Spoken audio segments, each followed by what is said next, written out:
হযরত আবু সাঈদ রাদিয়াল্লাহু তাআলা আনহু বর্ণনা করেন যে রাসূলুল্লাহ সাল্লাল্লাহু আলাইহি সাল্লাম ইরশাদ করিয়াছেন, তোমাদের কেহ নিজেকে হেই মনে না করে।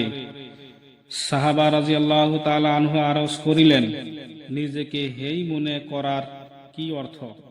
ইরশাদ করিলেন যে এমন কোন বিষয় দেখে যাহার ব্যাপারে আল্লাহ তাআলার পক্ষ হইতে তাহার উপর সংশোধনের দায়িত্ব দেওয়া হইয়াছে, কিন্তু সে উক্ত বিষয়ে কিছুই বলে না। আল্লাহ তাআলা কিয়ামতের দিন তাহাকে বলিবেন যে কি জিনিস তোমাকে অমুক অমুক বিষয়ে কথা বলিতে বাধা দিয়েছিল।